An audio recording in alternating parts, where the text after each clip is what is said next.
नमस्कार दोस्तों, नीति वॉइस में आपका स्वागत है। आज की हमारी कहानी नालायक बेटा। रोहन, वकील साहब कितने बजे तक आ जाएंगे? हमें शाम को निकलना भी है। अगर बाबूजी की वसीयत का नाटक नहीं होता तो हम कल ही निकल जाते।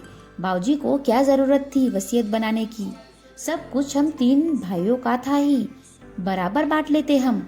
दिल्ली में इतनी छुट्टी नहीं मिलती, ना ही बच्चों के स्कूल में और ना ही ऑफिस में। रोहन के बड़े भाई बोले। रोहन एक भोला भाला और सच्चे दिल का इंसान था। वैसे तो वो हमेशा हंसता मुस्कुराता रहता था, लेकिन अभी कुछ दिनों से उदास और खामोश हो गया था। और होता भी कैसे नहीं, अभी 14 दिन पहले ही उसके बाबूजी उसे हमेशा के लिए छोड़कर चले गए थे। बाबूजी सिर्फ उसके पिताजी नहीं थे, उसकी पूरी दुनिया थी। उसके जान बसती थी उनमें। एक वही थे जिन्हें कदर थी उसकी, वरना दोनों बड़े भाई तो उसे नालायक ही कहते थे। हाई स्कूल में था रोहन जब माँ छोड़कर गई थी।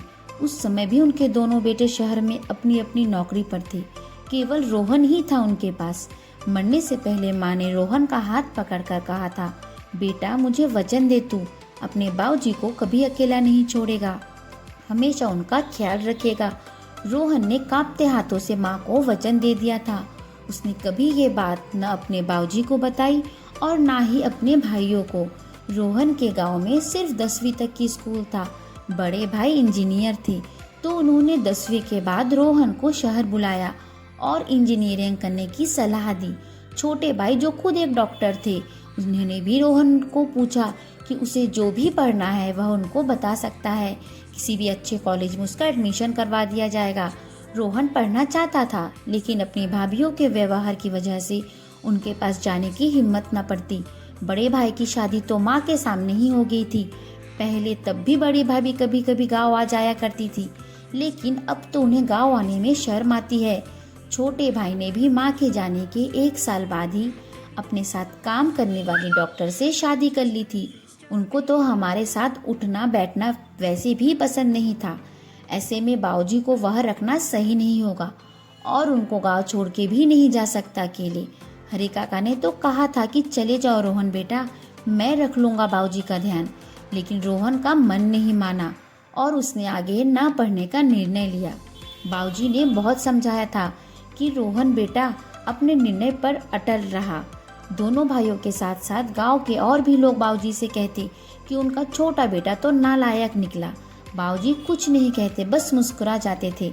रोहन ने गांव में ही रहकर खेती करना शुरू किया और इतनी मेहनत की कि हर साल सबसे ज्यादा फसल रोहन के खेत में ही होती। फसल बेचने के बाद जो पैसा मिलता, बाबूजी उससे और जमीन खरीद लेते। धीरे धीरे रोहन की मेहनत रंग लाई और आसपास के गांव में सबसे ज्यादा जमीन रोहन और उसके बाबूजी पर थी। बाबूजी हमेशा कहते कि ये जमीन तेरे नाम करा देता हूँ, लेकिन वह हमेशा बाबूजी के नाम ही करा देता। बाबूजी ने पास रहने के गांव ही एक लड़की से रोहन की शादी करवा दी। शादी से पहले रोहन ने कहा था कि एक बार वह रीता से बात करना चाहता है। उस समय सबने उसका मजाक बनाया था, लेकिन बाबूजी ने हंसकर हाँ कह दिया। रोहन जब रीता से मिला तो उसने माँ के वचन के बारे में बता दिया था और यह भी कह दिया था कि भविष्य में कभी भी वह उसे भाभीियों की तरह शहर जाने को न कहेगी।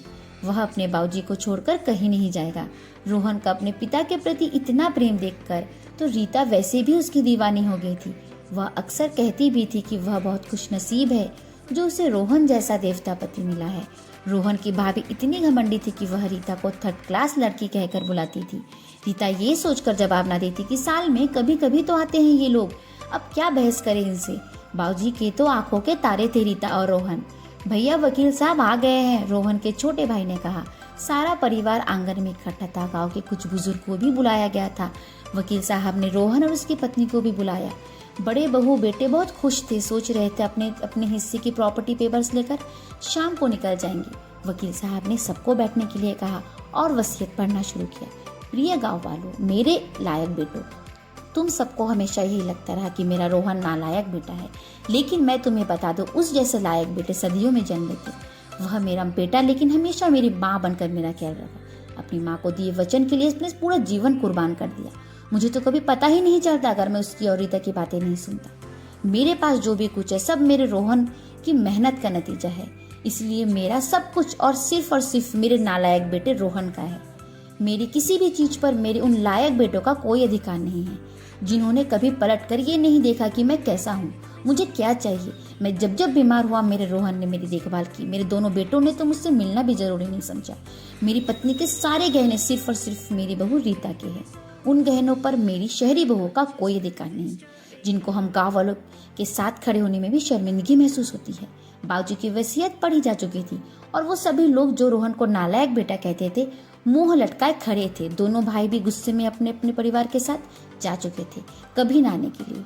उस आंगन में खड़ा रोहन उस गांव का सबसे अमीर व्यक्ति था, लेकिन फिर भी वह अपने आप को सबसे गरीब महसूस कर रहा था, क्योंकि उसकी असली दौलत उसके बाबूजी उसे हमेशा के लिए छोड़कर जा चुके थे। धन्यवाद।